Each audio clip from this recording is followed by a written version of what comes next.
Hello everyone, I am Ajit Mandal, assistant professor department of commerce S college Deoghar.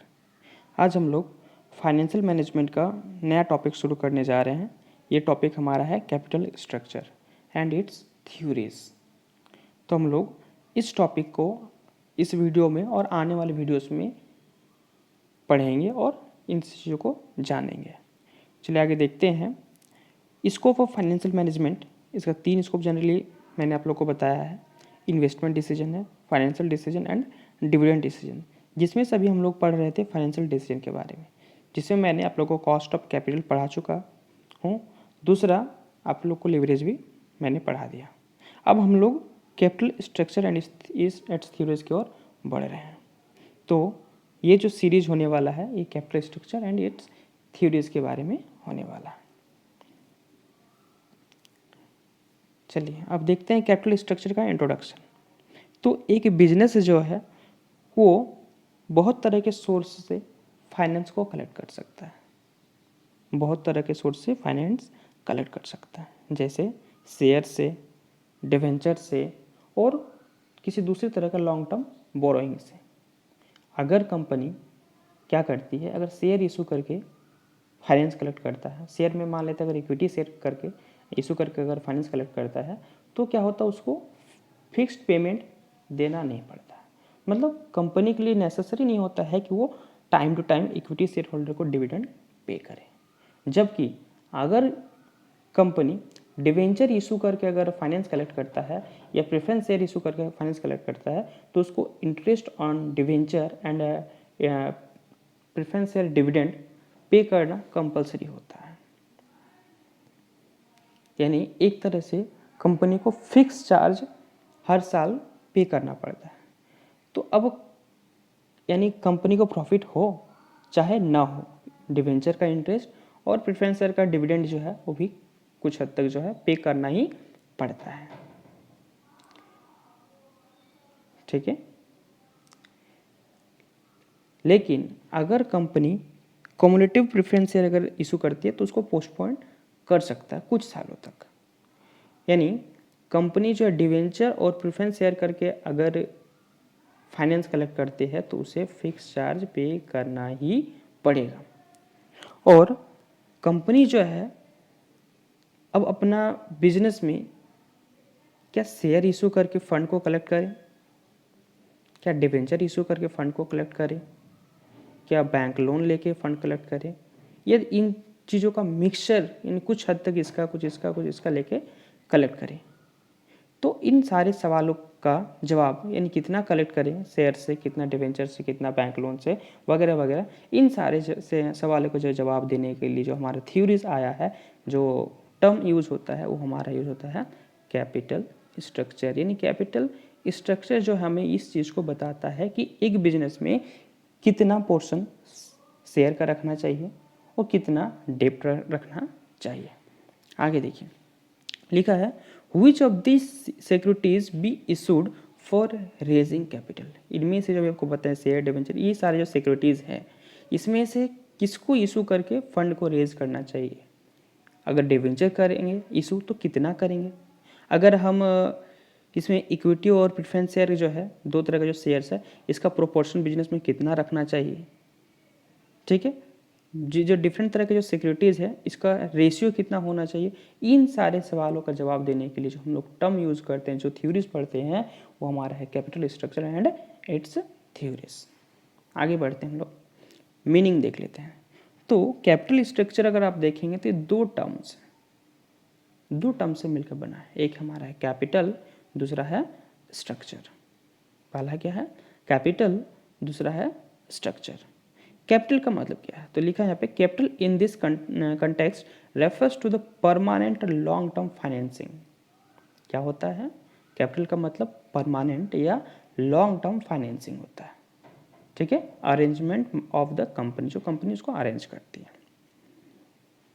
अब long term finance में क्या क्या आते हैं, तो जनरली इसमें शेयर्स आते हैं, डिवेंचर्स आते हैं, लॉन्ग टर्म बैंक लोन्स आते हैं। शेयर्स में भी दो हो जाएगा, equity shares and preference shares. ठीक है, आगे लिखा है स्ट्रक्चर। स्ट्रक्चर वर्ड जो है ये यूज कहाँ होता है? जनरली इंजीनियरिंग में होता है। कहाँ पे? इंजीनियरिंग में। और इसका मतलब वहाँ पे क्या होता है? Different parts of machine. Engineering में जो स्ट्रक्चर वर्ड यूज होता है इसका मतलब वहाँ क्या होता है? Different parts of a machine. But company में क्या होता है? यहाँ पे स्ट्रक्चर का मतलब होता है या कैपिटल स्ट्रक्चर का मतलब होता है various sources of collecting finance या कैपिटल, जिसमें क्या क्या सोर्सेस आते हैं? शेयर्स आते हैं, डिवेंचर्स आते हैं, रिटेन अर्निंग्स आते हैं। रिटेन अर्निंग क्या होते हैं ये भी मैंने आप लोग को बता चुका हूँ। रिटेन अर्निंग का मतलब होता है that part of profit which is not divided among the share holders. ठीक है। आगे लिखा है कि from whether source the capital is raised, it is invested in different types of assets. हमको कहाँ से कैपिटल रेज करना चाहिए ताकि हम उसको डिफरेंट टाइप का एसेट में इन्वेस्ट करेंगे। आगे लिखा है as in the building of a machine. Machine को बनाने के लिए डिफरेंट टाइप्स या डिफरेंट पार्ट्स जो है, डिफरेंट साइज के जो पार्ट्स है वो यूज होते हैं उस मशीन को बनाने के लिए। ठीक इसी प्रकार हम लोग को कैपिटल रेज करने में यानी फाइनेंस रेज करने में हम लोग क्या करते हैं? डिफरेंट सोर्सेस यूज करते हैं। क्या करते हैं? Different sources of finance use करते हैं। आगे लिखा है by company is made on the basis of certain principal that provide a system of capital so that the maximum rate of return can be earn at minimum cost. अब generally बताया जा रहा है कि कंपनी फंड तो raise करेगी different sources से, but यहाँ पे क्या होता है? कंपनी क्या चाहेगी कि हम उस पोर्शन से या उस सोर्स ऑफ फाइनेंस से हम फंड रेज करें जिससे हमको क्या हो? मैक्सिमम रिटर्न हो सके विथ मिनिमम कॉस्ट, यानी कम से कम खर्चे में हम मैक्सिमम रिटर्न अर्न कर सकें। जैसे कि फाइनेंशियल मैनेजमेंट का एक ऑब्जेक्टिव भी है maximising the wealth of share holders. तो कैपिटल स्ट्रक्चर का मतलब वही हो गया क्या? System of capital. System of capital यानी लिखा है capital structure refers to the combination और मिक्स ऑफ डेब्ट and equity which a company uses to finance its long term operations। Shortcut में अगर आप लोग को बोले हम तो कैपिटल स्ट्रक्चर का मतलब होता है मिक्सचर ऑफ इक्विटी एंड डेब्ट, या इक्विटी प्लस डेब्ट is known as capital structure. क्या होता है? इक्विटी और डेब्ट का मिक्सचर को हम लोग कैपिटल स्ट्रक्चर कहते हैं। बट क्वेश्चन ये अराइज होता है यहाँ पे कि हम अपने बिजनेस में कितना पोर्शन इक्विटी का रखेंगे और कितना पोर्शन डेब्ट का रखेंगे। अब इक्विटी में यहाँ पे तीन चीज़ें हमारी आ जाती है। पहला इक्विटी शेयर, दूसरा प्रेफरेंस शेयर और तीसरा रिटेन्ड अर्निंग। क्या आती है? Retained earning. डेब्ट में हो जाता है हमारा डिवेंचर्स, बैंक लोन्स इत्यादि। तो आई होप कि आप लोग को कैपिटल स्ट्रक्चर का मीनिंग समझ में आया। शॉर्टकट में बोलेंगे तो मिक्सचर ऑफ इक्विटी प्लस डेब्ट। और ये वर्ड आया स्ट्रक्चर कहाँ से है? जनरली यूज होता है हमारा इंजीनियरिंग में, जहाँ पे स्ट्रक्चर का मतलब होता है different parts of a machine. इसी तरह कैपिटल स्ट्रक्चर का मतलब different sources of finance, different sources of finance. चलिए, और कैपिटल का मतलब होता है परमानेंट और long term source of finance. चलिए आगे लिखा है the term capital structure refers to the portion between the various long term sources of finance in the total capital of the firm. Business का जो टोटल कैपिटल है उसमें से various long term source of finance का जो portion है उसको refer करता है कैपिटल स्ट्रक्चर। और लॉन्ग टर्म फाइनेंस में जो दो तरह का आता है। क्या क्या आता है? एक आता है प्रोप्राइटर्स फंड, दूसरा आता है बोरोड फंड। प्रोप्राइटर्स फंड में क्या आता है? इक्विटी शेयर आता है, प्रेफरेंस शेयर आता है, रिजर्व एंड सरप्लस आता है। रिजर्व एंड सरप्लस में क्या आएगा? जनरली रिटेन अर्निंग आता है, प्रॉफिट्स आते हैं, है ना। और बोरोड फंड में क्या आते हैं? हमारा डेब्ट्स आता है, बैंक लोन आता है, डिवेंचर्स आता है और loan from various financial institutions. ये सारी चीज़ हमारा बोरोड फंड में आता है। आगे लिखा है in the capital structure decision it is determined as to what should be the portion of each of the above source of finance in the total capital of the firm. यानी capital structure decision में हम लोग ये decision लेते हैं कि हमारे capital structure में हमारे जो total capital of the firm होगा उसमें से ये जो वेरियस सोर्स है उसमें से हर एक सोर्स ऑफ फाइनेंस का कितना पोर्शन हम इसमें टोटल कैपिटल में हम रखेंगे। शॉर्टकट में अगर बोला जाए ये दूसरे वर्ड्स में तो क्या लिखा, how much finance is to be raised from each source of finance, each these source, इनमें से जो हर एक सोर्स है हम कितना फाइनेंस रेज करेंगे, कलेक्ट करेंगे, उस चीज़ या उस थ्योरी को हम लोग बोलेंगे कैपिटल स्ट्रक्चर थ्योरीज। ऐसे ही हम लोग को एक आप लोग को मैंने एक टॉपिक बताया था या एक पॉइंट बताया था कि फाइनेंशियल मैनेजमेंट का शॉर्टकट में बोला जाए what is financial management means collect the fund and use the fund. Fund को हम कैसे कलेक्ट करेंगे और उस फंड को कैसे यूज करेंगे। चलिए आगे बढ़ते हैं। अब डेफिनेशन देख लेते हैं कैपिटल स्ट्रक्चर का। मैंने यहाँ पे जनरल 3 डेफिनेशन रखा है। पहला हमारा है according to Robert Wessel. Wessel ने क्या कहा, the term capital structure is frequently used to indicate the long term sources of finance employed in a business enterprise. एक बिजनेस एंटरप्राइज में हमारा जो फ्रिक्वेंटली लॉन्ग टर्म जो सोर्स ऑफ फाइनेंस जो use होते हैं उसे कैपिटल स्ट्रक्चर बोला गया। वेस्टर्न और ब्रिघम ने क्या बोला, capital structure is the permanent financing of the firm represented primary by long term डेब्ट, प्रिफर्ड स्टॉक्स एंड नेटवर्थ। यानी यहाँ पे क्या बताया इन्होंने भी बोला कि परमानेंट फाइनेंसिंग है और ये क्या करते रिप्रेजेंट करता है हमारा क्या किन किन चीज़ों को, लॉन्ग टर्म डेब्ट्स को, प्रिफर्ड स्टॉक्स को और नेट वर्थ का। जॉन जे हैम्पटन ने क्या बोला, capital structure is the combination of डेब्ट and equity securities that comprises a firm's financing of its assets। Shortcut में आप लोग को मैंने जो बताया कि इसका कंक्लूजन एक ही निकलता है कैपिटल स्ट्रक्चर का, वो हमारा है इक्विटी प्लस डेब्ट। मिक्सचर ऑफ इक्विटी प्लस डेब्ट is known as capital structure. But question ये नहीं है कि कैपिटल स्ट्रक्चर क्या है, क्वेश्चन आगे हम लोग को ये होगा कि किस इक्विटी से हम कितना फंड रेज करेंगे और डेब्ट से कितना फंड रेज करेंगे। तो इस मतलब कहाँ से हम लोग को कितना करना चाहिए फंड को रेज। इन सारे सवालों का जवाब आप लोग को नेक्स्ट स्लाइड में या नेक्स्ट जो थ्योरीज आएंगे उसमें आप लोगों को इस सारे सवालों का जवाब धीरे धीरे मिल जाएगा और आप लोग को समझ में भी आ जाएगा। चलिए नेक्स्ट स्लाइड पे आते हैं। ये देखिए कौन कौन से ऐसे फैक्टर्स हैं जो क्या करता है कैपिटल स्ट्रक्चर को अफेक्ट करता है। तो जनरली यहाँ पे 2 तरह के फैक्टर्स हैं जो कैपिटल स्ट्रक्चर को अफेक्ट करते हैं। पहला हमारा है इंटरनल फैक्टर्स, दूसरा है एक्सटर्नल फैक्टर्स। क्या क्या है, इंटरनल फैक्टर और एक्सटर्नल फैक्टर। इंटरनल फैक्टर में क्या क्या आता है, तो पहला आता है nature of company, regularly flow and certainty of income, size of the company, retaining control, age of the firm, structure ratio, period and purpose of financing, trading on equity, future plans. ये सारे चीज़ें आते हैं। और external में क्या क्या आते हैं, policies of financial institutions, nature of investors, conditions of capital market, taxation policy, seasonal variation, essential of statutory requirement, cost of capital, nature of competition, economic fluctuations. ये सारे फैक्टर्स हैं जो हमारे कैपिटल स्ट्रक्चर को अफेक्ट करते हैं। तो कितने तरह के फैक्टर्स हैं, 2 तरह के। क्या क्या, इंटरनल और एक्सटर्नल। हम लोग इन फैक्टर्स को नेक्स्ट स्लाइड में कवर अप करेंगे। देखिए सबसे पहला जो हमारा है इंटरनल फैक्टर, उसमें था नेचर ऑफ कंपनी। कंपनी का जो नेचर है या नेचर जो बिजनेस का जो नेचर है वो उस पर भी डिपेंड करता है कि हमारे जो टोटल कैपिटल में इसका स्ट्रक्चर जो है वो कैसा होगा। लिखा है every business concern has its own capital structure. Her business का अपना अपना कैपिटल स्ट्रक्चर होता है।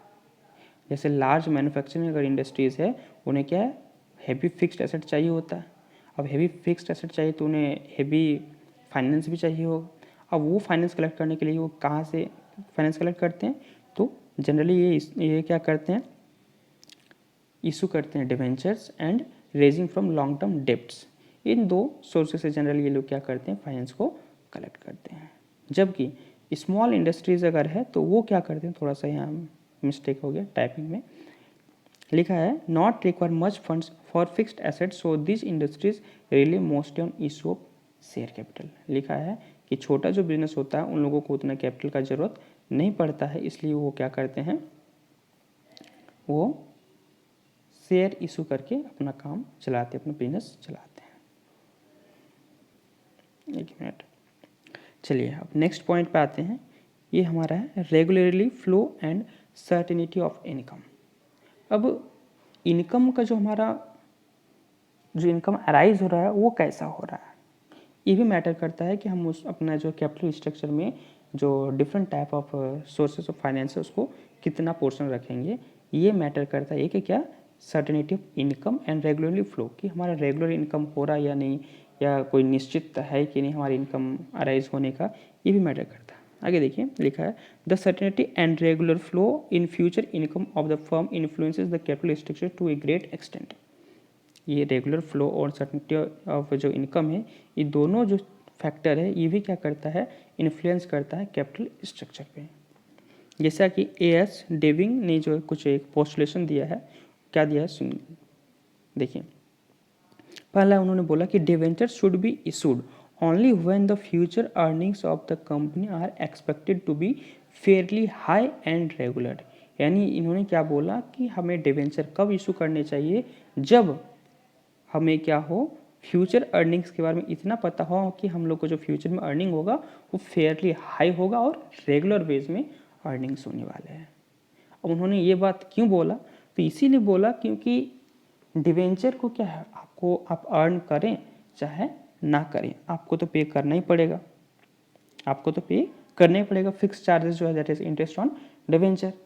तो जब आपका अर्निंग होगा ही नहीं तो आप पे कैसे कीजिएगा। अब वो आपका ये थोड़ी नहीं सुनेंगे कि आपका आज इनकम नहीं हुआ है डिवेंचर होल्डर्स। तो इसीलिए उन्होंने क्या बोला एज डेविंग ने कि जब आपका जो फ्यूचर एक्सपेक्टेड अगर है फ्यूचर में कि हाँ आपको फेयरली हाई इनकम्स होने वाले हैं और रेगुलर बेस में होने वाले हैं, तो आप क्या कीजिए, सिर्फ डिवेंचर इशू करके आप फंड रेज कर सकते हैं। तभी सॉरी उल्टा बोल दी, तभी आपको डिवेंचर इशू करने चाहिए। आगे आते हैं, दूसरा प्रेफरेंस शेयर कब इशू करने चाहिए, उन्होंने इसके बारे में बताया। प्रेफरेंस शेयर में भी issued when the earnings are irregular, जब हमारा अर्निंग्स जो है रेगुलर ना हो और एवरेज फेयरली हाई हो, मतलब एवरेजली हम लोग को अर्निंग्स हो रहा है, रेगुलर नहीं बट एवरेज अर्निंग्स हो रहा है, उस कंडीशन में आप प्रेफरेंस शेयर इशू करके फंड रेज कर सकते हैं। तभी फंड इशू करना चाहिए, फंड रेज करने के लिए आप प्रेफरेंस शेयर इशू कीजिए। क्योंकि प्रेफरेंस शेयर को डिविडेंड पे करना कंपलसरी ऐसे जनरली नहीं होता है, बट उनका राइट्स जो होता है डिवेंचर होल्डर को इंटरेस्ट पे करने के बाद आता है, उनको ये राइट्स है डिविडेंड मतलब पे करने के। नेक्स्ट आता है earning equity shares. Equity shares alone should be used issued when the earnings are uncertain and unpredictable. यानी जब आपको पता ही नहीं है कि मेरा कंपनी में अर्निंग्स जो है वो रेगुलर बेस में होगा या नहीं होगा, तब बोला गया इक्विटी शेयर्स इशू करनी चाहिए। क्यों? क्योंकि इक्विटी शेयर होल्डर्स को डिविडेंड पे करना कंपलसरी नहीं होता है।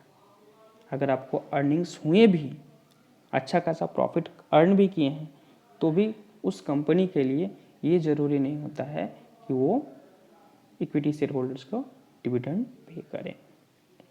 बट प्रेफरेंस शेयर होल्डर को क्या होता है, कम्युलेटिव प्रेफरेंस शेयर को उन लोगों को पोस्टपोन कर देता है कि आप 1 साल नहीं तो 2 साल 3 साल का एक साथ जोड़ के दीजिए, बट देना पड़ेगा, आप उसको इग्नोर नहीं कर सकते हैं, ये फिक्स चार्जेस। आगे आते हैं size of the company. Size of the company, size of the company ये भी मैटर करता है कि आपका बिजनेस में यानी कैपिटल स्ट्रक्चर का जो वो कैसा रहेगा। लिखा है ए स्मॉल फर्म फाइंड्स इट डिफिकल्टली अरे क्या मिस्टेक हो गया, गलत टाइप हो गया लग रहा है, ऐसे कोई नहीं।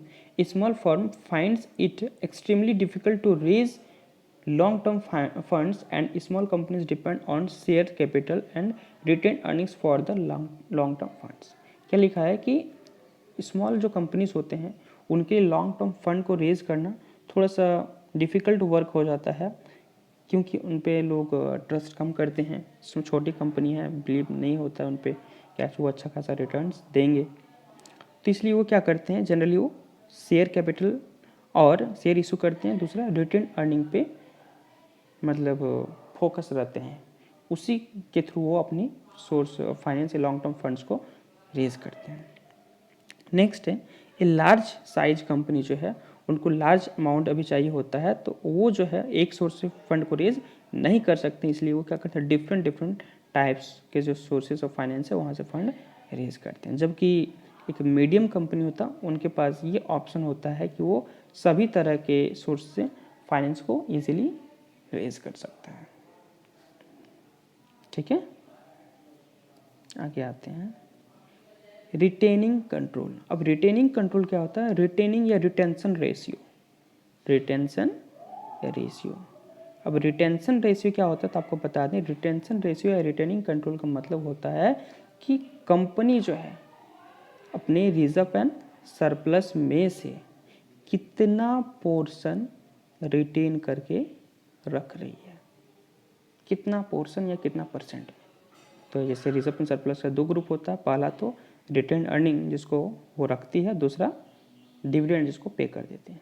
तो रिटेंशन कंट्रोल या रिटेनिंग कंट्रोल बोलिए चाहे रिटेंशन रेशियो बोलिए, तो वो क्या होता है इस चीज़ को डिफाइन करता है कि कंपनी कितना परसेंट वो रिटेनिंग करके रखना चाहती है। जो रिजर्व एंड सरप्लस का लिखा है, the attitude of the management towards retaining control over the company is an important determinant of the capital structure.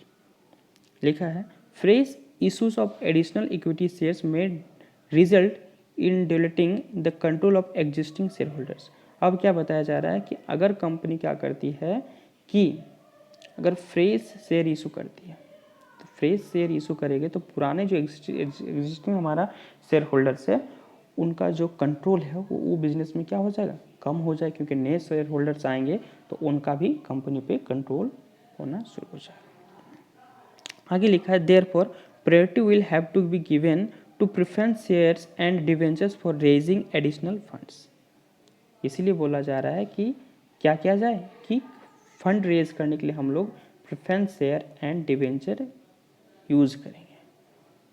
The holders of this securities do not enjoy voting rights and therefore there is little possibility of loss of control. यानी retaining control यानी control को जो है retain करके यानी रखना है, तो उसके लिए बोला गया है तो आपको क्या करना है, प्रेफरेंस शेयर और डिवेंचर इशू करके फंड को रेज करना है। इससे क्या होगा, इक्विटी शेयर होल्डर्स का जो कंट्रोल है बिजनेस में वो लॉस होने का चांसेस कम हो जाएगा। ठीक है, क्योंकि इन लोगों को तो बस एक फिक्स्ड इंटरेस्ट पे कर देना और वे लोग चले जाएंगे। नेक्स्ट आते हैं एज ऑफ द फर्म। अब बिजनेस का एज भी मैटर करता है। एज मतलब वो कितने ईयर से बिजनेस इस्टेब्लिश्ड है। अगर लिखा है younger companies find it difficult to raise capital from different sources at reasonable terms and conditions because they are more risky, having no good credit worthiness in the market. Such companies therefore raise capital only from equity shares। लिखा है कि एक नया company जो होता है जो अभी अभी इस्टेब्लिश्ड हुआ है उनको फंड रेज करने में बहुत सारे दिक्कत आती हैं। क्यों दिक्कत आती है, क्योंकि उनका क्रेडिट वर्थिनेस उतना नहीं होता है, लोग उसमें ट्रस्ट नहीं करते हैं, तो इसलिए फंड रेज करने के लिए सिर्फ और सिर्फ क्या करते हैं, इक्विटी शेयर का ही यूज़ करते हैं। आगे लिखा है कि जबकि एक वेल एस्टेब्लिश्ड कंपनी जो होती है उनका एक क्रेडिट वर्थिनेस होता है मार्केट में, तो इसलिए वो तरह तरह के जो सोर्सेस ऑफ फाइनेंस है जैसे कि equity share, preference share, debentures etc, इन सारे सोर्सेज का यूज करके फंड रेज कर सकती हैं। तो एज ऑफ द फर्म इस चीज़ को बताता है। Next structure of assets. लिखा है the asset structure of the firm that is quantum of fixed and current asset. मतलब हमारे बिजनेस में फिक्स्ड एसेट कितना होगा और करंट एसेट कितना होगा, ये भी मैटर करता है, ये भी अफेक्ट करता है कैपिटल स्ट्रक्चर को। लिखा है the firm whose assets comprise more fixed asset than current asset. जिन कंपनियों का फिक्स एसेट्स ज़्यादा होता है as compare to current asset से, वो क्या करते हैं, लिखा है the concern employ more debenture and long term loans and less equity capital. वे लोग क्या करते हैं, ज़्यादा से ज़्यादा डिवेंचर्स, लॉन्ग टर्म लोन्स का यूज़ करते हैं फंड को कलेक्ट करने के लिए, जबकि वो इक्विटी शेयर इशू ज़्यादा नहीं करते। जबकि क्या लिखा है कि जिन कंपनियों का करंट एसेट ज़्यादा होता है as compare to fixed asset, जैसे कि इन्वेंट्रीज करंट एसेट क्या होता है, जिसको विद इन 1 ईयर हम लोग कैश में कन्वर्ट कर लेते हैं, उसे हम लोग कहते हैं करंट एसेट। तो मैं आप लोग को बता भी दूँ करंट एसेट क्या होता है। तो करंट एसेट का मतलब फिर रिपीट कर रहे हैं हम, करंट एसेट का मतलब जिस एसेट को हम लोग साल भर के अंदर में कैश में कन्वर्ट कर लेते हैं उसे करंट एसेट कहते हैं, और जिस एसेट को साल भर के अंदर कैश में कन्वर्ट नहीं करते हैं, जो लंबे समय तक बिजनेस में रहता है, that is known as fixed asset. लिखा है जिस बिजनेस में करंट एसेट का पोर्शन ज़्यादा होता है एज कम्पेयर टू कौन सा, फिक्स्ड एसेट, तो वो लोग क्या करते हैं, इक्विटी शेयर इशू करते हैं। With minimum of long term डेब्ट is used as source of financing because the value of this assets varies with earning capacity of the firm. क्या लिखा है कि ये लोग क्या करते हैं, ज़्यादा से ज़्यादा इक्विटी शेयर का इशू करते हैं एज कम्पेयर टू क्या लॉन्ग टर्म डेब्ट या डेब्ट का यूज़ करने से, क्योंकि लिखा है कि जो इन एसेट, इनके पास जो एसेट है करंट एसेट, इसका जो वैल्यू है ये क्या होता है, वेरी करते रहता है, बदलते रहता है। तो क्या होगा कि अब जब वैल्यू बदलेगा, आपके पास उतने सफिशिएंट अमाउंट नहीं है, प्रॉफिट्स नहीं हुए कि आप अपने डिवेंचर होल्डर्स को टाइम टू टाइम इंटरेस्ट पे कर सकें। तो इस चीज़ से बचने के लिए यहाँ पे क्या करते हैं, ये जो कंपनीज है ये इक्विटी शेयर इशू करते हैं और इस चीज़ से बच सकते हैं, क्योंकि उनको टाइम टू टाइम या टाइमली जो है इंटरेस्ट डिविडेंड पे नहीं करना होता है।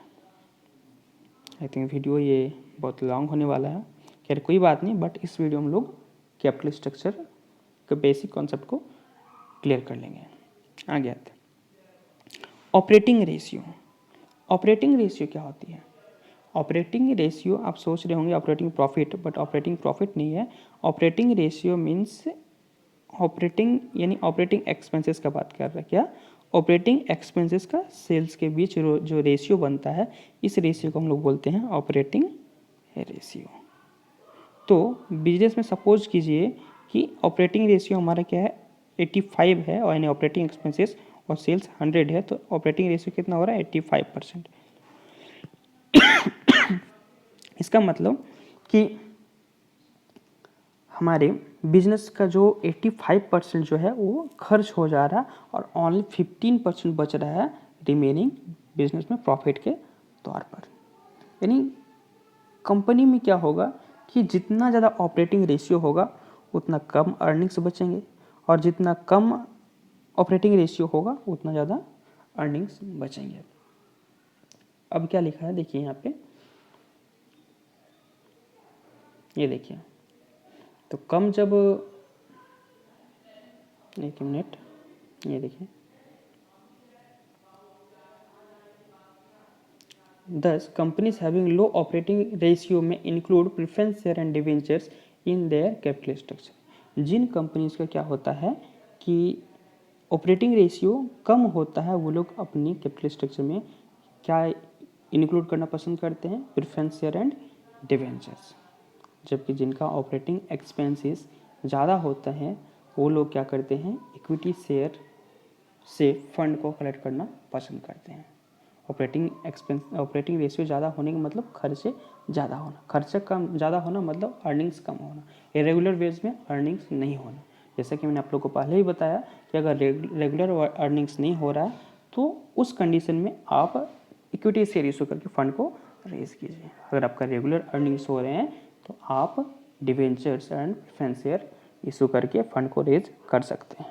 तो वही चीज़ बताया जा रहा है कि ऑपरेटिंग अगर रेशियो आपका कम है, क्या है, कम है, तो उस कंडीशन में आप अपनी कैपिटल स्ट्रक्चर में प्रेफरेंस शेयर और डिवेंचर इंक्लूड कर सकते हैं। बट अगर आपका ऑपरेटिंग एक्सपेंसेस ज़्यादा है, ऑपरेटिंग रेशियो ज़्यादा है, तो आप क्या कीजिए, इक्विटी शेयर का इशू कीजिए। चलिए आगे आते हैं। Next, period and purpose of financing. Period और पर्पस ऑफ फाइनेंसिंग भी एक ऐसा फैक्टर, इंटरनल फैक्टर है जो हमारा कैपिटल स्ट्रक्चर को अफेक्ट करता है। क्या है? Purpose and tenor period of finance and the purpose of for हो गया for required also play an important role in the determination of capital structure। लिखा क्या है? Equity shares are appropriate choice for funds required for permanent investment। अगर permanent investment करना चाहते हैं तो उस चीज़ के लिए उस टाइम हमारा इक्विटी शेयर सबसे बेस्ट होता है। और प्रेफरेंस शेयर और डिवेंचर कब बेस्ट होता है? जब हमारा फाइनेंस जो है हम लोग क्या करना चाहें, मीडियम टर्म के लिए करना चाह रहे हैं। मीडियम टर्म के लिए अगर फाइनेंस फंड करना चाहते हैं तो हम लोग को डिवेंचर और प्रेफरेंस शेयर इशू करना चाहिए। और अगर लॉन्ग टर्म या परमानेंट के लिए हम करना चाह रहे हैं, लॉन्ग टर्म ये भी है, बट अगर बोला जाए कि परमानेंट इन्वेस्टमेंट के रूप में तो उस टाइम इक्विटी शेयर करना चाहिए। नेक्स्ट है, finance required for expansion of capacity may be raised through fixed charges securities as expansion is likely to increase the earning capacity of the company। चले आते हैं नेक्स्ट में, ट्रेडिंग ऑन इक्विटी। अब trading on equity क्या होता है? तो मैंने आप लोगों को ट्रेडिंग ऑन इक्विटी के बारे में भी एक लेक्चर प्रोवाइड किया था। ट्रेडिंग ऑन इक्विटी का मतलब होता है जब कोई कंपनी अपने कैपिटल स्ट्रक्चर में डेब्ट फंड का यूज़ करती है। क्या यूज़ करती है? डेब्ट फंड का यूज़ करती है। और डेब्ट फंड में क्या? Fixed financial charge that is debentures का इशू करती है। यानी ट्रेडिंग ऑन इक्विटी कब कहा जाएगा? जब हमारा फाइनेंशियल लीवरेज क्या हो? फाइनेंशियल लीवरेज हमारा पॉजिटिव हो, फेवरेबल हो, उस कंडीशन को ट्रेडिंग ऑन इक्विटी कहा जाता है। फाइनेंशियल लीवरेज मतलब डेब्ट का जो हमारा डेब्ट यूज हो रहा है। और दूसरा टर्म में अगर बोला जाए तो फाइनेंशियल लीवरेज पॉजिटिव या फेवरेबल कब होगा? जब हमारा return on investment is greater than cost of capital. Cost of capital यानी जो कॉस्ट ऑफ डेब्ट हमारा है उससे जब ज़्यादा होगा return on investment, cost of डेब्ट यानी कॉस्ट ऑफ प्रेफरेंस शेयर का बात, डिवेंचर का बात कर रहे हैं, तो जब वो ज़्यादा होगा उससे ज़्यादा क्या होगा? रिटर्न ऑन इन्वेस्टमेंट होगा। तो इस कंडीशन को फेवरेबल फाइनेंशियल लीवरेज कहेंगे, या फिर दूसरे टर्म में बोले तो ट्रेडिंग ऑन इक्विटी कहेंगे। तो ट्रेडिंग ऑन इक्विटी के बारे में लिखा है, इफ द प्रोमोटर्स और डायरेक्टर्स और managers desire to have control over maximum of assets of the company with minimum of capital. अगर डायरेक्टर हो चाहे प्रोमोटर हो चाहे मैनेजर का ये इच्छा है कि हम कंपनी पे मैक्सिमम जितने एसेट्स है उस पर कंट्रोल रखना चाहते हैं, ऊपर से मिनिमम कॉस्ट ऑफ कैपिटल में, तो उस टाइम हमें क्या करना चाहिए? ज़्यादा से ज़्यादा बोरोड फंड का यूज़ करना चाहिए as compare to share capital. Borrowed fund में क्या? डेब्ट कैपिटल। डेब्ट कैपिटल यानी डिवेंचर का, और डिवेंचर यूज़ करेंगे तो वो उसको हम लोग बोलते हैं फाइनेंशियल लीवरेज बोलते हैं। ठीक है, तो ही चीज़ बताया जा रहा है कि ट्रेडिंग ऑन इक्विटी का यूज़ कब करना है, यानी डेब्ट का यूज़ कब करना है? जब प्रोमोटर्स का, डायरेक्टर का, मैनेजर का ये डिज़ायर है कि कंपनीज के जो भी एसेट्स है उस पर मैक्सिमम कंट्रोल कर रखना चाहते हैं विथ मिनिमम कॉस्ट। ठीक है,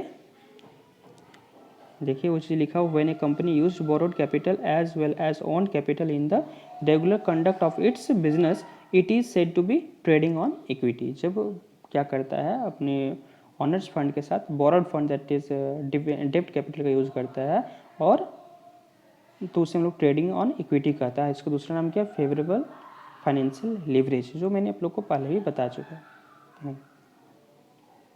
आगे आते हैं, फ्यूचर प्लान्स। फ्यूचर प्लान्स के बारे में क्या है? देखिए, future plans and development of the company should also kept in view while determining capital structure. Capital structure को डिटरमाइन करने के टाइम हमें अपने फ्यूचर प्लान और डेवलपमेंट को भी, जो कंपनी का, उसको भी ध्यान में रखना चाहिए। ठीक है, लेकिन शुरू में कंपनी को जब डिफरेंट टाइप के सोर्स से फंड को कलेक्ट करना थोड़ा सा डिफिकल्ट वर्क हो जाता है, तो लिखा है, hence in view of future possibilities of expansion funds should be raised by issue of equity share in the beginning. यानी क्या बोला गया? फ्यूचर प्लान्स को ध्यान में रखते हुए कंपनी को शुरू में क्या करना चाहिए? इक्विटी शेयर इशू करके फंड को रेज करना चाहिए, और धीरे धीरे लेटर ऑन क्या बोला गया है? कंपनी बाकी जो है source of finance that is preference share issue करके, डिवेंचर इशू करके फंड को रेज कर सकते हैं। ऐसा क्यों कहा गया है? क्योंकि इक्विटी शेयर को तो आप हर ईयर आप डिविडेंड तो पे नहीं करेंगे, तो आपका एक बर्डन तो बढ़ा नहीं। लेकिन अगर आप शुरू में अगर आप डिप्ट कैपिटल यूज़ कर लेते हैं, प्रेफरेंस शेयर यूज़ कर लेते हैं, तो आपके लिए एक बर्डन बन जाता है। आपका इधर अर्निंग्स का पता नहीं, बट यहाँ पे आपका जो एक्सपेंस है वो हो ही रहा है। तो इसीलिए बोला गया शुरू में क्या करना चाहिए कंपनी को, एट द बिगिनिंग ऑफ या यंगर स्टेज में कंपनी को इक्विटी शेयर इशू करके ही क्या करना चाहिए, फंड को रेज करना चाहिए। और भी कुछ फैक्टर्स हैं, दैट इज अब हमारा है एक्सटर्नल फैक्टर्स। एक्सटर्नल फैक्टर्स जो है जो कैपिटल स्ट्रक्चर को अफेक्ट करते हैं, उसमें से हमारा पहला है policies of financial institution. Policies of financial institution भी क्या होता है, ये हमारे कैपिटल स्ट्रक्चर को अफेक्ट करता है। थोड़ा सा हम इसको स्किप करते हैं क्योंकि बहुत लंबा वीडियो बन गया है, तो इस चीज़ को थोड़ा सा शॉर्ट में पार करें। नेक्स्ट हमारा नेचर ऑफ इन्वेस्टर्स। अब इन्वेस्टर का नेचर भी अफेक्ट करता है कि हमें कहाँ से फंड रेज करना चाहिए। ठीक है, लिखा है investors attitude and requirement regarding income and risk are important considerations in designing capital structures.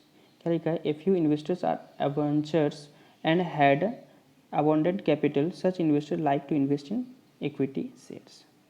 यानी कुछ इन्वेस्टर्स जो है जिनके पास कुछ ज़्यादा कैपिटल होता है प्रचुर मात्रा में, तो वो लोग क्या करना पसंद करते हैं, इक्विटी शेयर में इन्वेस्ट करना पसंद करते हैं। आपको बता दें एक्सटर्नल फैक्टर्स जो है ये कंपनी का कंट्रोल में नहीं होता है, क्योंकि कंपनी चाहकर भी इसको कंट्रोल नहीं कर सकते, बट कुछ हद तक इसको थोड़ा बहुत मैनेज कर सकता है।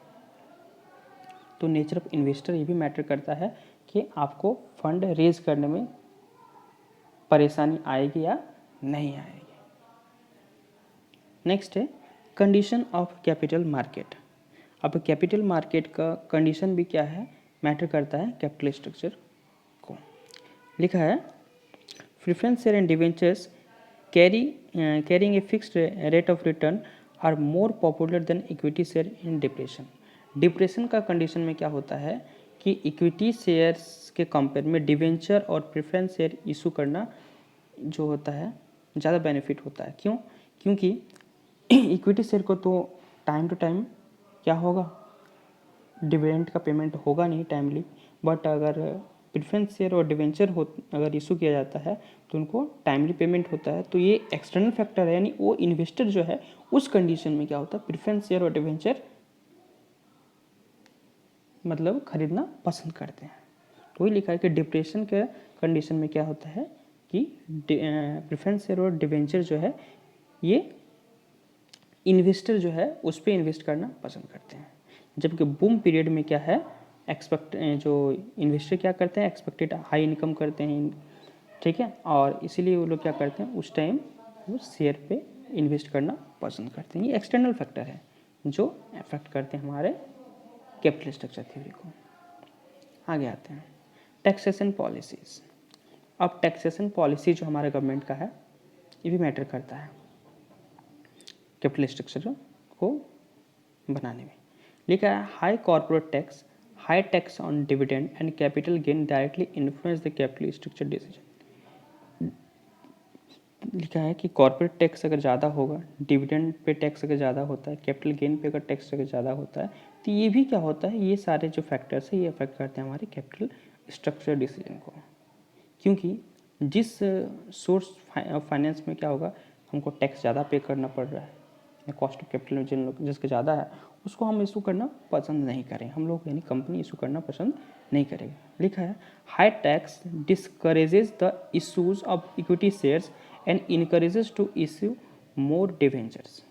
लिखा है कि इक्विटी शेयर का जो टैक्स होता है उस पर जो टैक्स लगता है डिविडेंड पे वो ज़्यादा होता है एज़ कम्पेयर टू डिवेंचर से। तो इसलिए उस कंडीशन में कंपनी क्या है कोशिश करता है डिवेंचर इशू करना ज़्यादा पसंद करता है एज़ कम्पेयर टू इक्विटी से, क्योंकि डिवेंचर्स पे टैक्स डिडक्टेबल भी होता है। ठीक है,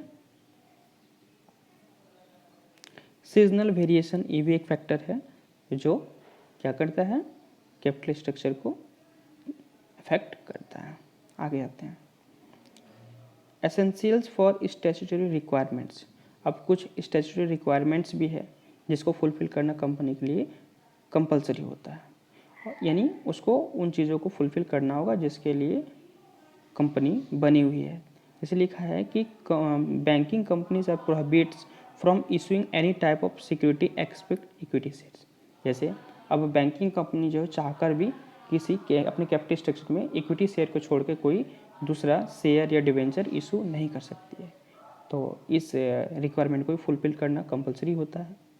आगे लिखा similarly SEBI guidelines on investors protection maintaining डेप्ट equity ratio and current ratio as per norms. अब देखिए डेप्ट इक्विटी रेशियो और करंट रेशियो को जो है मतलब मेंटेन करके रखना ये भी कंपलसरी, जैसा कि सेबी ने गाइडलाइन दिया है। तो उसको भी ध्यान में रखते हुए क्या है, हमें अपना कैपिटल स्ट्रक्चर बनाना चाहिए, हमें यानी कंपनी को। आगे लिखा है कि मॉनेटरी पॉलिसी और फिस्कल पॉलिसी जो है ये भी क्या है अफेक्ट करता है कैपिटल स्ट्रक्चर डिसीजन को। चलिए आप लोग के लिए यहाँ पे एक क्वेश्चन है, आपको ये बताना है कि मॉनेटरी पॉलिसी को कौन कंट्रोल करती है और फिस्कल पॉलिसी को कौन कंट्रोल करती है। कमेंट सेक्शन में कमेंट करके ज़रूर बताइएगा। लास्ट इसके बाद नेक्स्ट है cost of capital. Cost of capital भी डिपेंड करता है, इस पे डिपेंड करता है कि कैपिटल स्ट्रक्चर हमारा कैसा होगा, क्योंकि कंपनी चाहेगी मिनिमम कॉस्ट पे मैक्सिमम प्रॉफिट अर्न करना। तो मिनिमम कॉस्ट यानी जिस कैपिटल का, जिस सोर्स ऑफ कैपिटल का कॉस्ट क्या होगा, कम से कम होगा, कंपनी उसको अडॉप्ट करना, वो चीज़ इशू करना ज़्यादा पसंद करेगी। जनरली क्या होता है कि डेप्ट का जो कॉस्ट ऑफ कैपिटल होता है वो कम होता है, सबसे कम होता है माना जाता है, और इक्विटी का जो कॉस्ट ऑफ कैपिटल होता है सबसे ज़्यादा होता है। यानी इसके बेसिस पे अगर देखा जाए तो कंपनी क्या इशू करना पसंद करेगी, डेप्ट इशू करना पसंद करेगा as compare to equity. But आप लोग को मैंने बहुत सारे अभी पॉइंट्स बताए जिसमें मैंने बताया कि यंगर कंपनी के लिए डेप्ट इशू करना सही डिसीजन नहीं होता है, क्योंकि डेप्ट इशू करना मतलब आपको हर साल फिक्स्ड फाइनेंशियल चार्जेस पे करना होता है। आपका अगर रेगुलर इनकम्स नहीं है तो आप डेप्ट इशू करके अर्निंग्स नहीं कर सकते सही से। अर्निंग होगा नहीं तो आप उनको पे नहीं कर पाइए तो आप इंसॉल्वेंट हो सकते हैं आप, यानी कंपनी। तो कॉस्ट ऑफ कैपिटल भी मैटर करता है कि कंपनी जो है अपने कैपिटल स्ट्रक्चर में किसका पोर्शन ज़्यादा और किसका कम रखेगा। नेक्स्ट है नेचर ऑफ कंपटीशन एंड रिवलरी। ये भी मैटर करता है कि हमें अपने कैपिटल स्ट्रक्चर को कैसे रखना चाहिए। और नेक्स्ट है इकोनॉमिक फ्लक्चुएशंस। तो लगभग अगर ओवरऑल देखा जाए तो बोल सकते हैं कि हर एक कंपनी को अपनी अपने हिसाब से अपना कैपिटल स्ट्रक्चर बनाती है। अब हम ये नहीं कर सकते हैं कि हर बिजनेस एक ही जैसा कैपिटल स्ट्रक्चर रखेगा, यानी हर एक बिजनेस की जो फैक्टर्स है उनको इंटरनल एक्सटर्नल फैक्टर्स को देखना होता है और उसके बेसिस पे ही वो डिसीजन लेता है कि हमें अपने कैपिटल स्ट्रक्चर कैसा बनाना है, यानी कितना पोर्शन इक्विटी का रखना है, कितना पोर्शन डेब्ट का रखना है, कितना पोर्शन हमें रिटेन अर्निंग का रखना है। आई होप कि आप लोगों को ये टॉपिक समझ में आया होगा। Thank you for watching my video.